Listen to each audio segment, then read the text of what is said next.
Lawmakers have been battling it out at the healthcare summit all day in Washington, D.C.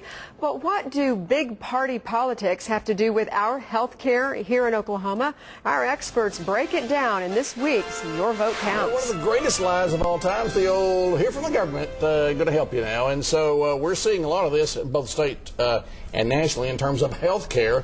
Both sides get some criticism today, okay? We'll get an equal opportunity offender today. Senator Anthony Sykes in for Randy today. Glad to be here.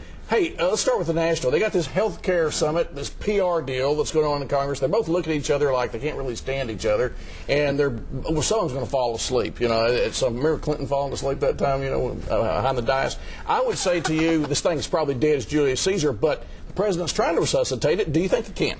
Well, they're going to keep performing CPR as long as he thinks he's got a shot at this. And what he's using right now is one of the campaign promises, one of the many he had, where he was going to conduct this in public to try to keep it alive a little bit longer. I think the Scott Brown election showed that America doesn't want this, that government is part of the problem, not part of the solution. But they're going to keep trying and trying and trying because they've dug in their heels on this. They're not listening to the voters, and it's time that this change that he's talked about finally goes away.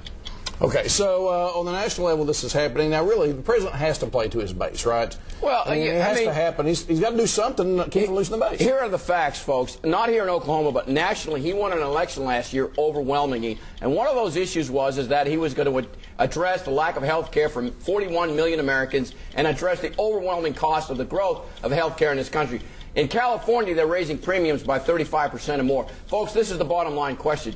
Are you better off with the status quo, where you will be spending 25% of your take-home income on health insurance, or are we going to try to do something? The Congress hasn't done anything in 40 years about this issue. The president needs to direct it, and the Democrats in Washington need to get it done with reconciliation, 51 votes, and get it through the door. Whoa, that's a pretty radical deal. No, it's not. They've done it many times. Republicans have done it, too. Okay, it'll be World War III in the politics they do that. But let me ask you Well, this. they need to do something. Well, I agree. Something has to be done because of the escalating costs. And let's talk about Oklahoma. There's a bill out there that we're starting to hear a lot of the blogs.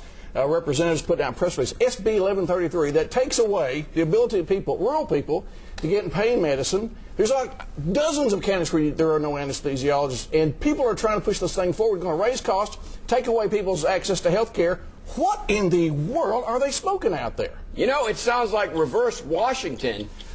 Some of the Republicans in the House, my good friend Gus Blackwell, is claiming, and I think Gus is right, that in the rural areas of Oklahoma, they don't have enough doctors and the delivery of medical care in those areas, and he's trying to protect his constituents. All of this has to do with this one thing, folks. It's about money. Many of the folks that are delivering health care are worried about other people will get the dollar bills. Instead of worrying about delivering health care, the providers, many of them are worried about which dollars are going to be split amongst who. Well, it's all about follow the money. It really does seem like, as Forrest Gump says, stupid is as stupid does. If they move that bill, it looks like what they claim the Obama bill does is take away health care, raise costs. Right. Yesterday, I guess, Anthony, you guys passed a resolution to keep Oklahoma from having to go into Obamacare, and now we see this. I mean, for Republicans, does the right hand know what the left hand is doing out there?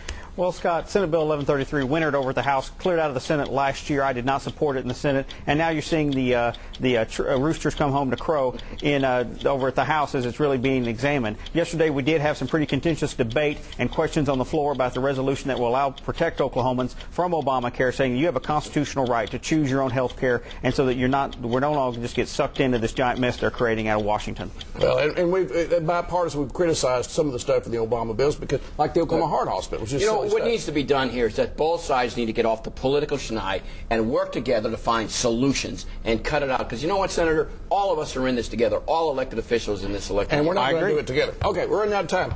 2 words, work, comp, reform. We hear it about every 15 minutes. I thought we did it in 2005. We're going to have it this year? Well, we are certainly working hard on it. Senator Harry Coates, Senator Glenn Coffey are leading the charge on this. We've got some bills out of committee that we're going to be looking at. And, you know, the bottom line is work comp costs in Oklahoma are twice of what they are in other states. Talk to any of your business people, they'll tell you the same thing. Had a House rep who's a small business owner tell me he got his doubled and didn't hardly have any claims last year. So it's hitting home. It's taking away jobs. We've got to do something. Most of the stuff in 2005 was struck down by the court, so we're going to have to try it again. But in all fairness, there's like no place to buy work comp in Oklahoma except for the state. Well, I'll be, you know, what's going on, that's right. The work comp source is the only place you go. Folks, this is the deal. They want to deny injured workers the right to be treated by their own physicians, to get healthy quickly and get back on the job. They keep banging this horse is so dead it's unbelievable. In 2005 when I was there, I was told that we were going to see the last great workers' comp reform. Here it is again. keep your eye on this, folks. They're going to deny injured workers the rights to go to court to seek medical care. That's what's going on. They're protecting corporations. We're protecting people. Okay, under a minute. We've talked about government and how bad government performs, like these health care issues we've been dealing with. This weekend, a couple of real big events. Pros for Africa on Friday night, which is great NFL players from Oklahoma going to Africa to build homes and feed people, and Channel 9's involved in that. And then we have Saturday night, Adrian Peterson, who I soon hope to be a Green Bay Packer, is going to have his dinner, and he's going to benefit a lot of his AD Foundation is going to be benefiting a lot of people here in Oklahoma. Charity is alive and well, but we just have to keep talking about it, don't we? Well, that's fine. I think charity is great, and AD, keep the ball. You know, you can't be fumbling like that in the NFL championship game. But anyway, I love it. But remember, 1 in 3 Oklahomans needs medical assistance from the state, either Medicaid or Medicare. We are 47th in the nation in income. And food stamps are going through the roof. Government has a place to play. And finally, I want to tell you, folks, the Red Cedar bill was passed last week. Hopefully, I'll get it on the floor and get it out the gate. Last, who should people support for charity? People, whoever they want to choose. That's the beauty of America. We've got some great events going on that you mentioned, but get out there and get behind the charity of your choice and show that it's a private sector that can really make a difference in people's lives. Absolutely. Last word for you. Thanks for being here. Back to you.